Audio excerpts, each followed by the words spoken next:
इसका फ्रैक्शन आया था हमारे पास। उसके बाद the next part he was asking the fraction of the incident intensity that is transmitted from the surface of muscle to the surface of bone. यानी हमने जो इंटेंसिटी भेजी थी वो आई की इंटेंसिटी भेजी थी, एंटर हुई थी मसल के अंदर।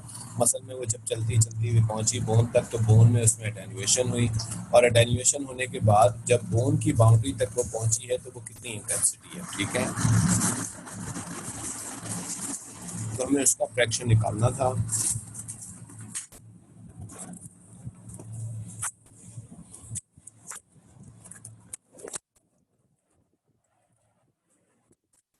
जी, और ये फ्रैक्शन हमने निकालने के लिए हमने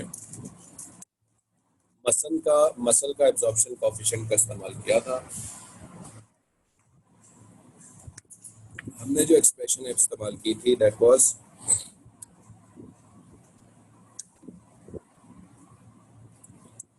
I is equals to I naught e power minus kx, that was the expression। और हमें फ्रैक्शन निकालना है तो हमने ये फ्रैक्शन हमें चाहिए था I अपॉन I नॉट। कितनी इंटेंसिटी वहाँ पहुंची है और कितनी हमारी इनिशियल इंटेंसिटी थी, दैट वाज इनिशियल इंटेंसिटी, ठीक है। उसका फ्रैक्शन चाहिए था हमें, और ये हमने याद है किसके इक्वल लिया था, बीटा के इक्वल ले लिया था, और ये बराबर था e माइनस के एक्स। के की वैल्यू आपको गिवन है 23, माइनस का साइन आएगा into 4.1 into 10 to the power minus 2, क्योंकि ये सेंटीमीटर्स में गिवन है। और हमारे पास ये फ्रैक्शन यानी बीटा की वैल्यू कितनी आई थी, 0.37 यानी 37%, ठीक है। प्लीज इसको कंफर्म कीजिए, ये 0.37 ही आई थी वैल्यू।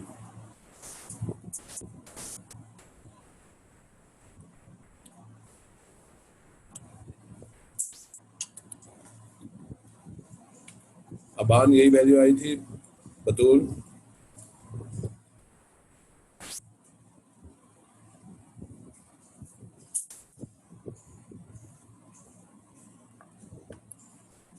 बच्चों आप लोग यहीं हैं, सो रहे हैं आप लोग सारे।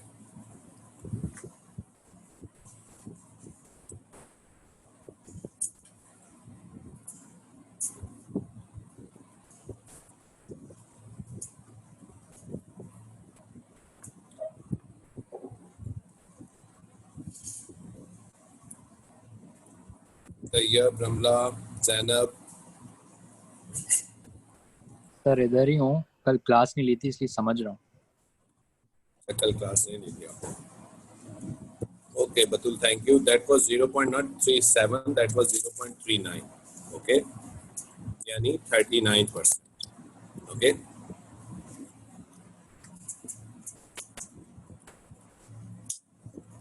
So this was the intensity. This is the intensity of the ultrasound that reaches to the muscle and bone boundary. अच्छा, अब next part of the question is very tricky. Please इसको जरा ध्यान से देखिएगा। The intensity in terms of I was the initial intensity जो हमने भेजी थी, that received back at the surface of muscle। जो मसल की सरफेस पे हमें इंटेंसिटी मिलेगी वो इंटेंसिटी हमें इन टर्म्स ऑफ आई निकालनी है। अच्छा, मैं जरा इस क्वेश्चन को एक दफा आपको फिर दोबारा से बताता हूँ कि वो लास्ट पार्ट में आपसे मांग क्या रहा है, ठीक है। So let's watch it very carefully now, ठीक है जी।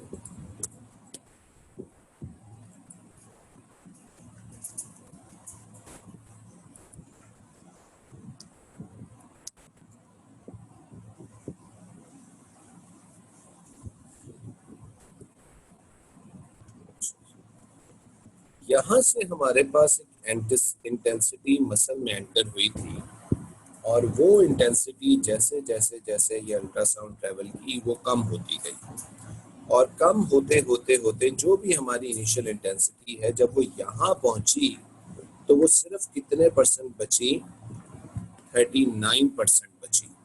इसका मतलब ये है कि 61% इस मसल में वो इंटेंसिटी अब्जॉर्ब हो गई, ठीक है जी।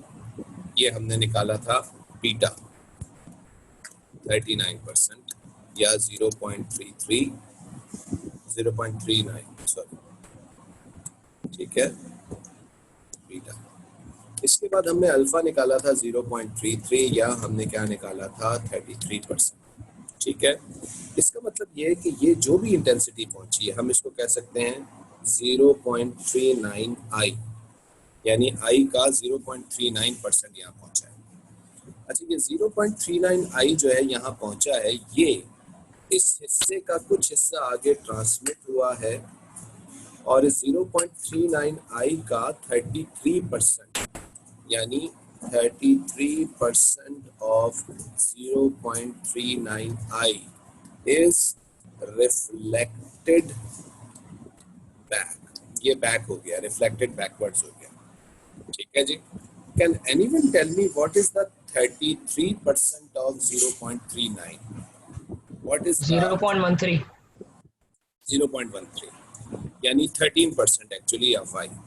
0.13 आई, या हम इसको कह सकते हैं 13% ऑफ आई, यानी जो भी हमने 100% इंटेंसिटी आई भेजी थी स्टार्टिंग के अंदर, उसका सिर्फ 13% जो है वो अब यहाँ से रिफ्लेक्ट हुआ है, क्योंकि जाने में 61% ज़ाया हुआ, फिर ट्रांसमिशन में कुछ आगे चला गया और सिर्फ 13% क्या हुआ है, रिफ्लेक्ट हुआ है। लेकिन अब जब ये 13% वापस चलेगा तो ये दोबारा भी क्या होगा, अटेन्यूएट होगा, और जब ये यहाँ पहुंचेगा तो इस 13% का सिर्फ हमें 39% मिलेगा। जैसे कि यहाँ से अगर ये 100 आई था, 100% आई था, तो हमें कितना आई मिला, 39% आई मिला, ठीक है, यानी 61% एब्जॉर्ब हुआ, यहाँ कितना मिला 39%। अब यहाँ से चला ही कितना है, 13 आई या 0.3 आई। तो जब ये चलता हुआ यहाँ पहुंचेगा तो हमें एक्चुअली में 39% of 0.13 I is received back, ये हमें रिसीव बैक होगा। तो can anyone tell me what is the 39% of 0.13? 0.0413 0.0441 check करिएगा इसको जरा दोबारा से। 0.13 डिवाइडेड बाय 0.043 होना चाहिए। 0.043, ठीक है। यानी इसको अगर हम इसको मल्टीप्लाई बाय 100 करते हैं हारिस, तो फिर क्या वैल्यू बनेगी इसकी? सर 4.3%। 4.3%, यानी हमें सिर्फ कितने परसेंट वापस रिसीव हुआ है, 0.43%, 4.3% या 0.043 आई हमें रिसीव हुआ। तो एक्चुअली में उसने आपसे ये आंसर मांगा है, ठीक है। तो what is the answer of the last part? So answer of the last part is actually 0.043 आई, क्योंकि उसने किस टर्म्स में मांगा हुआ हमसे आंसर, इन टर्म्स ऑफ आई हमसे आंसर, ठीक है जी। तो ये आपके पास इसने लास्ट पार्ट किया था, the intensity in terms of I that receive back at the surface of the muscle, ठीक है। तो ये इस तरीके से ये इसने in terms of I answer, ठीक है जी। और ये क्वेश्चन है आई बिलीव क्वेश्चन नंबर 2, और ये रही क्वेश्चन नंबर 2 की स्कीम, ठीक है जी। आरिस गलत निकला आंसर।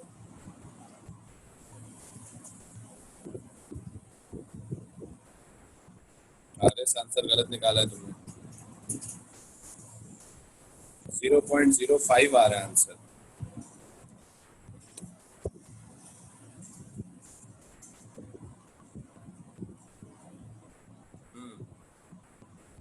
आरिस जवाब गलत निकला है, मैं एक मिनट को चेक करता हूँ इसको।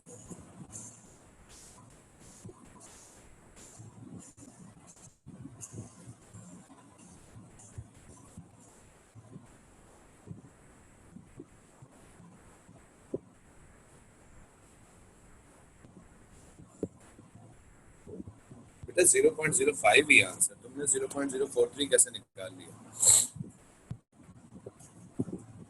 0. तुमने उसका क्या निकाला है, 39 निकाला है, 33% निकाला है उसका हारिस साहब? हमने शायद उसका 33% निकाल लिया instead of 39. So this is actually 0.05. ये आपके पास आ रहा है 507 आ रहा है, जिसको हम 5 कंसिडर कर सकते हैं. ठीक है जी. अच्छा जी. So the value is actually 5%. Ji. So this is the question. और ये क्वेश्चन किस ईयर का है? Let me show you. ये किस ईयर का सवाल है? सो दिस इज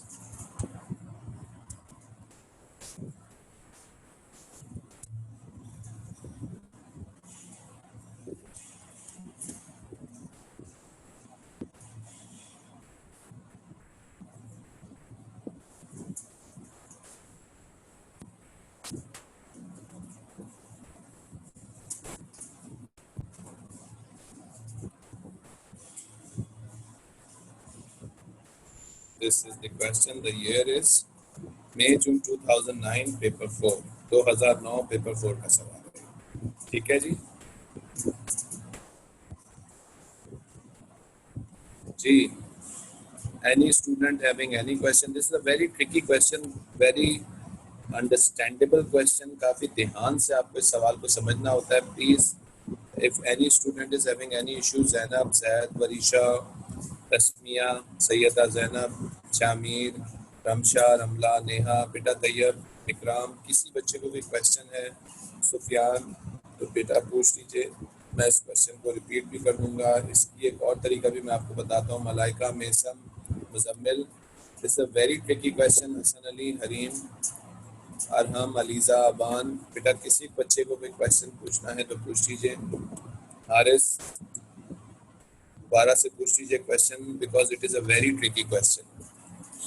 सर मैंने भी पिछली क्लास नहीं ली थी, मुझे बता दें हर बार 61% एब्जॉर्ब होता है. नहीं, जरूरी नहीं है. डिपेंड करता है कि हमारे पास मीडियम जो है वो कितना एब्जॉर्प्शन कोफिशिएंट है, के की वैल्यू पे डिपेंड करता है.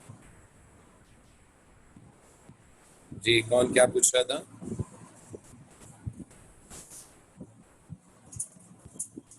आई थिंक कोई बीटा के बारे में पूछ रहा था. बीटा बेटा वो इंटेंसिटी होती है जो किसी भी मीडियम में ट्रेवल करने के बाद हम, हाँ, बीटा वो इंटेंसिटी होती है जो किसी भी मीडियम में ट्रेवल करने के बाद कितनी हमें एंड में रिसीव होती है, उसको हम एक्चुअली बीटा कहते हैं. ठीक है. कितनी इंटेंसिटी हमें रिसीव होती है बैक, उसको हम बीटा कंसिडर करते हैं. ठीक है. Neha, any question? बतूल, तुम्हें समझ में आया ये पार्ट? सुभान साहब किधर हैं? मुजम्मिल भाई सो रहे हैं, जाग रहे हैं? जाग रहा हूँ सर. समझ आया ये क्वेश्चन? जी सर, दोबारा अटेम्प्ट करूँगा मैं सब. अगर कोई इसको क्वेरीज आपको होगा दोबारा करना पड़ेगा. इसको दोबारा किए बगैर ये क्वेश्चन होगा नहीं. This is a very tricky question. अच्छा, बाय द वे, बात ये बताइए मुझे कि अगर आपके पास एक अल्ट्रासाउंड चल रही है किसी मीडियम में, यहाँ पे जो अल्ट्रासाउंड चली है उसमें एक दफ़ा रिफ्लेक्शन हुई है और 2 दफ़ा एटेन्यूएशन हुई है. ठीक है. एक दफ़ा एटेन्यूएशन हुई है, सॉरी 2 दफ़ा एटेन्यूएशन हुई है और एक दफ़ा रिफ्लेक्शन हुई है. मसल और बोन की बाउंड्री पर रिफ्लेक्शन हुई है और मसल में जाते हुए भी एटेन्यूएशन हुई है, उसकी इंटेंसिटी डिक्रीज हुई है और आते हुए भी हुई है. ठीक है जी. तो ऐसे केस के अंदर बच्चों हम इसको किस तरीके से सॉल्व करते हैं? एक और उसकी ट्रिक मैं तुम लोगों को देता हूँ. देखो, अगर हमें मल्टीपल रिफ्लेक्शंस एंड मल्टीपल एटेन्यूएशंस हो गिवन, ठीक है, आप लिखेंगे इफ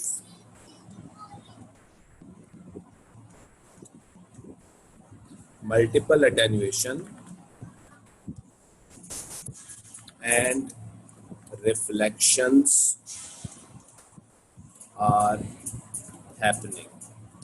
अगर मल्टीपल एटेन्यूएशंस और रिफ्लेक्शंस जो है वो हैपनिंग हो रही होती हैं, तो इस केस में जो फाइनल इंटेंसिटी होती है, इंटेंसिटी, ये निकालने के लिए आपके पास क्या तरीका है कि आपके पास जो भी कोफिशिएंट्स है, जैसे कि ये अल्फा और बीटा, इन कोफिशिएंट्स को आप मल्टीप्लाई करते हैं. जैसे कि आपके पास यहाँ पे एटेन्यूएशन 2 टाइम्स एटेन्यूएशन हुई है, ओके, और 1 टाइम क्या हुई है? रिफ्लेक्शन हुई है. ठीक है. तो इस केस में हम क्या करेंगे कि अल्फा की वैल्यू को मल्टीप्लाई करेंगे बीटा से और फिर दोबारा मल्टीप्लाई करेंगे बीटा से। उसका रीज़न ये है क्योंकि अटेन्यूएशन कितनी बार हुई है, 2 दफ़ा हुई है। तो ये हमारे पास हो जाएगा I is equals to alpha into beta square. ये भी आप इक्वेशन इस्तेमाल कर सकते हैं। अच्छा, अगर रिफ्लेक्शन 2 दफ़ा होती तो फिर हम रिफ्लेक्शन 2 दफ़ा होती तो फिर अल्फा को भी हम 2 दफ़ा मल्टीप्लाई करते हैं, लेकिन डिपेंड करता है कि फिर नेक्स्ट मीडियम का अल्फा कितना था। ठीक है, तो इस तरीके से भी इस क्वेश्चन को सॉल्व किया जा सकता है। यानी हमने जो अल्फा की वैल्यू निकाली थी वो 0.33 निकाली थी, इसको आप मल्टीप्लाई कर दीजिए 0.39 से, लेकिन बीटा पे स्क्वायर लगा हुआ है तो 0.39 स्क्वायर से कर दीजिए। तो ये आंसर आपके पास क्या आ रहा है, ज़रा चेक करके बताइए।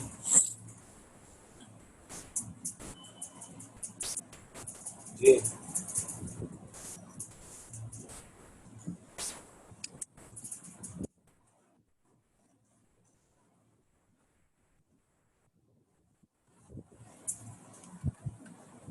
इसका क्या आंसर आ रहा है अगर इस तरह इसको सॉल्व किया जाए तो? हैं भाई हारिस, बतूल, क्या बेटा आंसर आ रहा है इसका?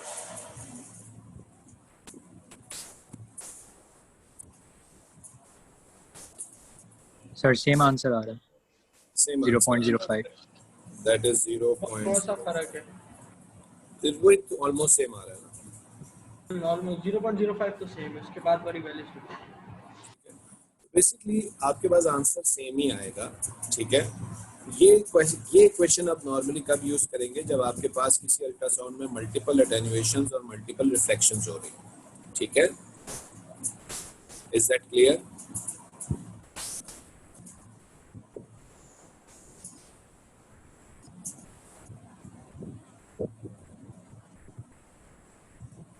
भाई कोई इशू इसके अंदर किसी को?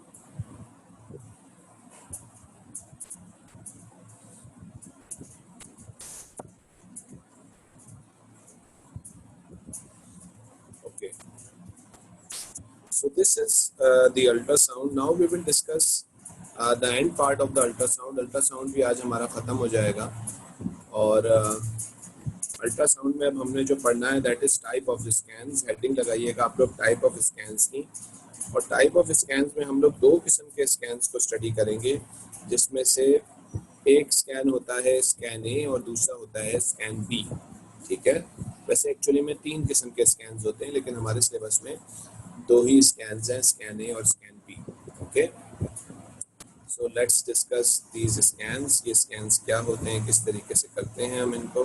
ठीक है, let's talk about scan A. So this is scan A. Scan A is actually the abbreviation of amplitude scan.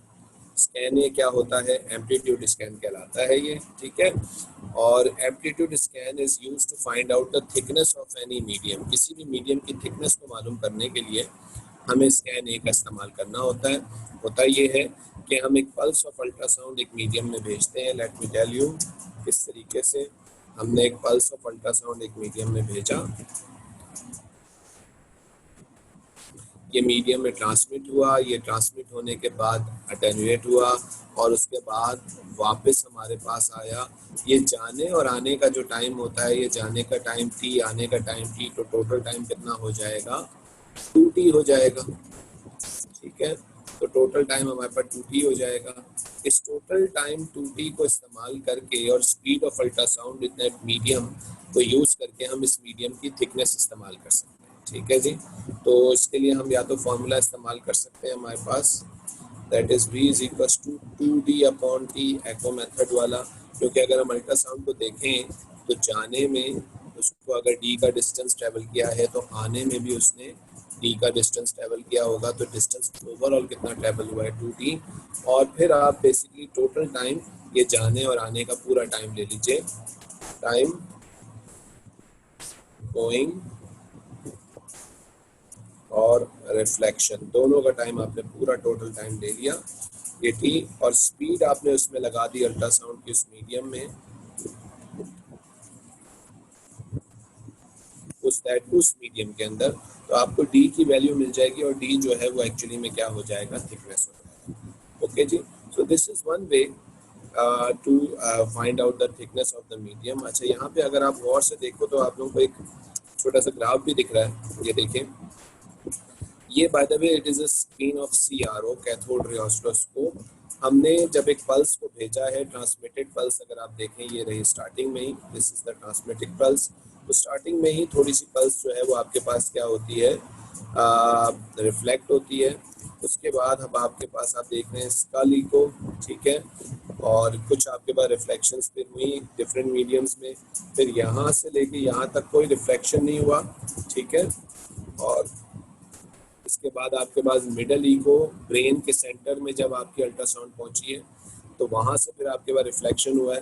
अच्छा, बाय द वे अगर आपको ये मैं टाइम बेस की सेटिंग दे दूँ, दिस इज 1 लाइन या 1 डिवीजन कितने के बराबर है, तो आप ये डिविजन्स को काउंट करके 1 2 3 4 5 6 7 8 9 10 11 12 13 14 15 16 और 17 आपके पास बॉक्सेस हैं। ये 17 बॉक्सेस को इस्तेमाल करके आप मल्टीप्लाई कर देंगे किससे, टाइम बेस सेटिंग से। टाइम बेस सेटिंग, और टाइम बेस सेटिंग से मल्टीप्लाई करेंगे तो हमें टाइम की वैल्यू मिल जाएगी। जैसे कि फॉर एग्जांपल ये जो एक डॉट है ये 2 मिली सेकेंड्स के अगर बराबर है, 2 मिली भी नहीं बल्कि माइक्रो सेकेंड्स कर लीजिए, 2 माइक्रो सेकेंड्स के बराबर है, तो हम basically 17 multiply by 2 into 10 to the power 6 करेंगे, -6 सॉरी। तो हमें जो भी टाइम की वैल्यू मिलेगी that will be the time of ultrasound going and then reflecting back. उससे फिर हम इसकी स्पीड अगर हम इसमें लगाएं तो स्पीड लगा के फिर हम इसकी वैल्यू को जो है वो डिटरमिन कर सकते हैं कि ये एक्चुअल में क्या वैल्यू आ रही है, ठीक है जी। तो इस तरीके से बच्चों आपके पास ये हो सकती है। जैसे कि फॉर एग्जांपल अगर मैं आपसे बोलूं कि ये टाइम आया है, हमारे पास क्या वैल्यू आई है, can anyone calculate it, 17 into 10 to the power -6, और speed of ultrasound in that medium आपको गिवन है, लेट से कितनी, 1500 मीटर्स पर सेकेंड। तो मुझे बताएगा टाइम की वैल्यू कितनी आ रही है और उसके बाद डी की वैल्यू कितनी आई है। ये फॉर्मूला लगा के v is equals to 2d upon e, d is equals to v into t upon 2। जी, क्या वैल्यू आ रही है, कोई बताएगा मुझे ये? सर टाइम की value 3.4 into 10 to the power -5 3.4 into 10 to the power -5 seconds, ठीक है। अब क्या करो, इसको d की वैल्यू निकालने के लिए 1500 into 3.4 into 10 to the power -5 divided by 2, ये कर लो, क्या वैल्यू आ रही है मुझे फाइनल? ये -5 है, ख्याल रखना। 0.025 बिल्कुल सही है, 0.025 मीटर्स, यानी हम इसको क्या कह सकते हैं, हमारे पास दैट विल बी 0.026 हो जाएगा राउंड ऑफ। ठीक है, 0.026 हो जाएगा। सर 3 होगा 0.0 जी, 1 2 3, तो ये हो जाएगा 26 मिलीमीटर्स, है ना। अगर हम इसको 0.026 लिखें, है भाई, हम सारे सही है ना। तो हमारे स्कल का जो इको हो रहा है, स्कल से लेके जो मिडल हमारे ब्रेन तक का डिस्टेंस है वो कितना आ रहा है, 26 मिलीमीटर्स के आसपास आ रहा है। इस तरीके के क्वेश्चंस आपको दिए जा सकते हैं, ऑल्दो ये क्वेश्चन कभी पेपर में आया नहीं है, but this is a very common question in IB physics. IB physics का ये बड़ा ही कॉमन क्वेश्चन है, वहाँ पे भी अल्ट्रासाउंड मौजूद है और ये यकीनन स्कैन ए को देके उसकी कैलकुलेशन अक्सर करवाते हैं। A लेवल फिजिक्स में haven't found this question yet, अभी तक मुझे कभी भी नहीं दिखा, बट अगर अभी तक नहीं दिखा तो ये कोई ज़रूरी नहीं है कि दिखेगा भी नहीं, क्योंकि स्कैन ए आपके सिलेबस में मौजूद है। ओके, तो इसलिए इसको ज़रा ध्यान से देख लीजिएगा। This is scan A. Scan A is used to find out the thickness. It is a more calculation type question, ये मोर कैलकुलेशन क्वेश्चन आता है आपके पास, ठीक है जी। This is all about scan A. Now we will move about scan B. Scan B क्या होता है? Scan B is known as brightness scan. ये brightness scan कहलाता है। brightness scan किस लिए यूज किया जाता है? तो एक्चुअली में हम इससे इंटरनल बॉडी के इमेजेस को डेवलप करते हैं। इंटरनल बॉडी के इमेजेस को डेवलप करते हैं। करते किस तरीके से? हम स्कैन ए में एक पल्स ऑफ अल्ट्रासाउंड भेजते थे, यहाँ पे हम मल्टीपल पल्सेस ऑफ अल्ट्रासाउंड जो है वो बॉडी में भेजते हैं। ये मल्टीपल पल्सेस ऑफ अल्ट्रासाउंड जो बॉडी में भेजी जाती हैं, ये डिफरेंट एंगल से भेजी जाती हैं। ईच पल्स को रिसीव करके जब हम रिसीव करते हैं तो सीआरओ की स्क्रीन के ऊपर each pulse as a bright spot appear होती है, ठीक है, ब्राइट स्पॉट के तौर पे अपेयर होती है। और जब हमारे पास मल्टीपल पल्सेस भेज के, मल्टीपल रिफ्लेक्शंस लेके, मल्टीपल ब्राइट स्पॉट्स कलेक्ट किए जाते हैं, तो उन तमाम ब्राइट स्पॉट्स को फिर हमारा कंप्यूटर ज्वाइन करके एक इमेज बिल्ड करता है, ठीक है, और वो हमारे बॉडी के अंदर किसी भी पार्ट का, किसी फीटस का या किसी भी चीज़ का कोई इमेज हो सकता है। तो it is actually used to build the image of the internal organ. किसी भी ऑर्गन का, इंटरनल हार्ट का इमेज बनाना है, फीटस का इमेज बनाना है, किसी भी चीज़ का, तो वो उसका इमेज बनाने के लिए इस्तेमाल किया जाता है। अच्छा, नॉर्मली स्कैन बी का जो प्रोब होता है, यानी वो जो डिवाइस है जिससे हम अल्ट्रासाउंड भेजते हैं, उसमें एक्चुअली में एक नहीं बल्कि मल्टीपल क्रिस्टल्स लगे होते हैं डिफरेंट एंगल्स के ऊपर, क्योंकि हम डिफरेंट एंगल्स के ऊपर अल्ट्रासाउंड की पल्सेस को भेज नहीं सकते, खुद से सही से नहीं भेजी जाती हमसे। तो हम नॉर्मली क्या करते हैं, हम उस प्रोब में ही डिफरेंट बहुत सारे क्रिस्टल्स लगाते हैं डिफरेंट एंगल्स के ऊपर, और फिर वो सारे के सारे क्रिस्टल्स डिफरेंट एंगल के ऊपर अल्ट्रासाउंड्स को भेजते हैं और रिसीव करते हैं, ठीक है। तो उससे आपके पास जो है, जो आपके पास रिफ्लेक्शंस आते हैं, बहुत सारे रिफ्लेक्शंस आते हैं, और वो सारे के सारे रिफ्लेक्शंस जब आते हैं तो स्पॉट के तौर पे अपेयर होकर एक इमेज बिल्ड करते हैं। बाय द वे, जो इमेज बनता है वो 2 डायमेंशनल इमेज बनता है, और जो क्रिस्टल बहुत सारे लगे हुए होते हैं, इसको हम कंप्यूटर की लैंग्वेज में बोलते हैं, it is array of crystal, ठीक है, एरे ऑफ क्रिस्टल्स। जिन्होंने भी कंप्यूटर के बारे में थोड़ा सा भी पढ़ा होगा उनको ये पता होगा कि what is meant by array, ठीक है। तो ये एरे ऑफ क्रिस्टल्स कहलाता है, और बहुत सारे मल्टीपल क्रिस्टल्स जो हैं वो स्कैन बी के अंदर इस्तेमाल किए जाते हैं। It is used to build the image, ठीक है जी। इसके ऊपर भी नोट लिखने को आ सकता है, डिफाइन स्कैन बी। तो स्कैन बी को आप कैसे डिफाइन करेंगे, it is known as brightness scan. Series of small crystals are used in the ultrasound probe at different angles, which send the pulses in the body at different angles. Each pulse reflected and appear as a bright spot. All the bright spots are used on the CRO, joined together to build a 2-dimensional image. इस तरीके से, and the powerful computer is used to store that image, or more added details can be added. इस तरीके से हम brightness scan को define करेंगे। इसके बाद लास्ट जो चीज हमारी रह गई है इस चैप्टर में, that is advantages and disadvantages of ultrasound. Ultrasound के एडवांटेजेस और डिसएडवांटेजेस क्या होते हैं, ठीक है। एनी क्वेश्चन, एनीवन, प्लीज पूछ लीजिए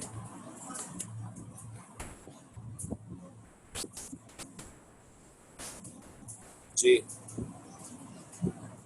किसी बच्चे को कोई सवाल है, मुजम्मिल, क्वेश्चन है, जवाद, फातिमा, अरहम, नेसम, अलाइका, कोई क्वेश्चन है किसी बच्चे को तो पूछ लो।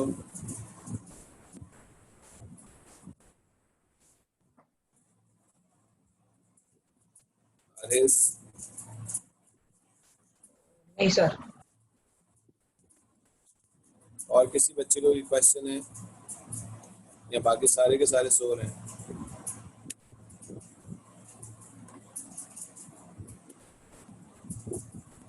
बतूल, एनी क्वेश्चन बेटा? ज़ैद?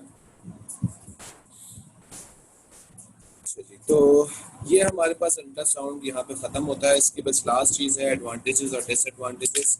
एडवांटेजेस पहले हम इसके नोट डाउन कर लेते हैं। देखो, इसका सबसे बड़ा एडवांटेज ये होता है कि अल्ट्रासाउंड में कोई आयनाइजिंग इफेक्ट नहीं होता, तो इसके हेल्थ रिस्ट्रिक्शंस कोई नहीं होते, ठीक है। Because ultrasound has no ionising effect, so it is safe, not like x-rays. X-rays safe नहीं होती। X-ray is very hazardful for the body because it has ionizing effect.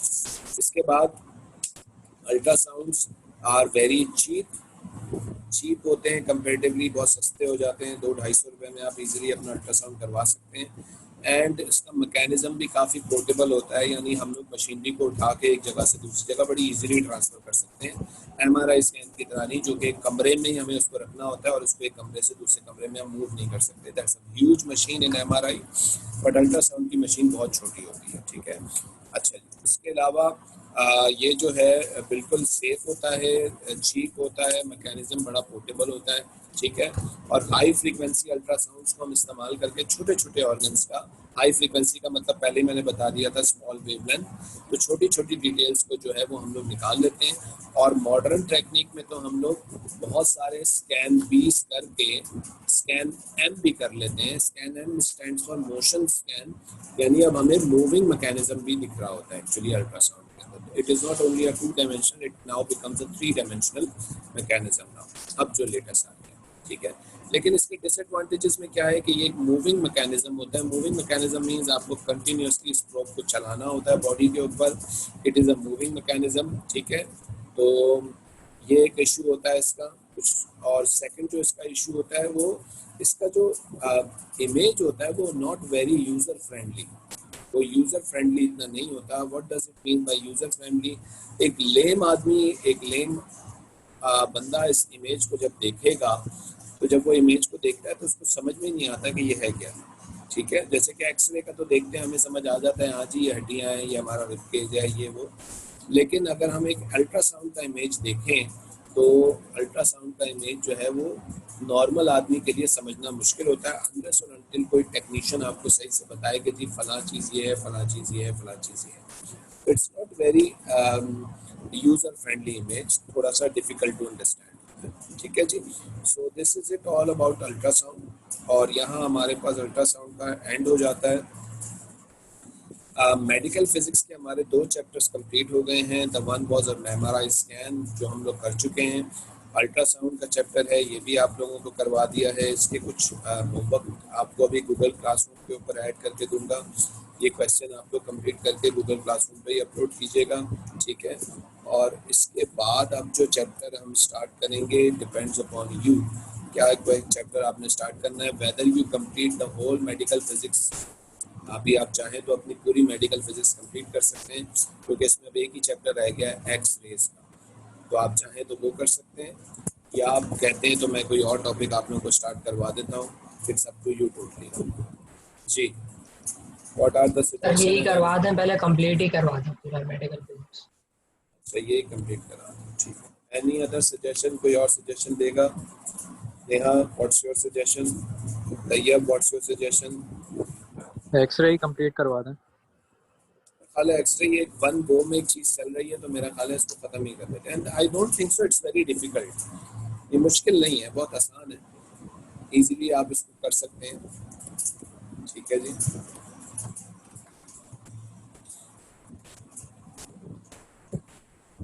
हाँ बतूल, फर्स्ट चैप्टर का मुझे टेस्ट वगैरह भी देना है। टेस्ट का भी सिस्टम कॉलेज से मुझे डिस्कस करना है। कॉलेज खुलने का इंतज़ार करें, मेरे सब कॉलेज 15 सितंबर को खुलेंगे, अभी तकरीबन 20 दिन मौजूद है। टेस्ट का भी अभी देखें, मैं सर इमरान से पूछता हूँ टेस्ट का क्या सिस्टम है यहाँ पे। ठीक है, उसके हिसाब से डिसाइड करेंगे test. I think I will go for x rays next. X rays के टॉपिक को ही कंप्लीट करते हैं। अच्छा, बाद में एक्स रेज के साथ साथ हम लोग सीटी स्कैन के बारे में भी पढ़ेंगे, जिसको आप लोग कैट स्कैन कहते हैं। CAT scan is the combination of many x rays, बहुत सारे एक्स रेज का कॉम्बिनेशन करके हम सीटी स्कैन करते हैं, और ये भी हम लोगों ने जो है वो इसी के अंदर स्टडी करना है। ठीक है जी, if anybody is having any question ask, please ask, otherwise we will stop over here. This is the end of the chapter ultrasound. Aban, Aliza, कोई क्वेश्चन है? मुजम्मिल भाई, कोई सवाल? No sir.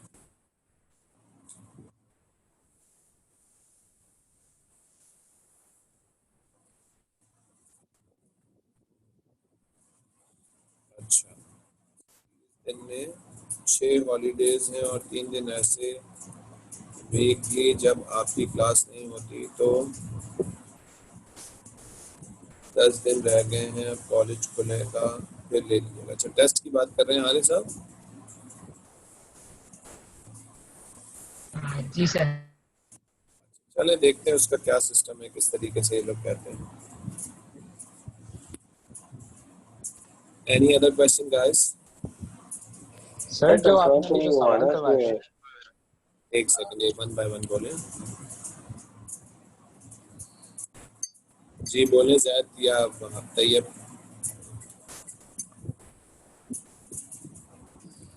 हाँ तैयब क्या कह रहे थे तुम? सर जो आपने अभी जो सवाल जो आप करवा रहे थे जो मसल और बोन वाला था, उसमें जब हम अल्ट्रासाउंड मसल के अंदर देंगे तो उधर भी रिफ्लेक्शन होगा। नहीं, वो उसने ये कहा था कि मसल के अंदर एंटर इतनी इंटेंसिटी हुई आई। मतलब उसने ये इंटेंसिटी हम लोगों को पहले से पता थी। हाँ एंटर हो चुकी है। ऑब्वियसली जब मसल में एंटर हुई होगी तो वहां पे भी रिफ्लेक्शन हुआ होगा, बिल्कुल सही कह रहे हो भैया। लेकिन उसने सवाल में ये कहा है कि मसल में एंटर होते हुए इतनी इंटेंसिटी, इतनी एंटर हो गई है मसल। तो इसलिए हम लोग उस इंटेंसिटी को एडजस्ट नहीं करेंगे। नहीं नहीं। सही, thank you. Any other question? कोई और भी कुछ पूछ रहा था? सर ये कह रहा था कि 15 सितंबर को कंफर्म हो गया। यार अभी तो देखो, होपफुली अभी तो न्यूज़ वगैरह में आ तो गया, अखबार में भी आ गया कि 15 से खुल रहा है। तो आपका आने का दिल नहीं चाह रहा क्या? नहीं नहीं सर, वो अक्टूबर नवंबर की टेंशन है बस। तो नंबर की टेंशन का भी अभी कुछ पता नहीं है भाई। ठीक है भाई बच्चों, यहाँ स्टॉप करते हैं। टेक केयर, अल्लाह हाफिज।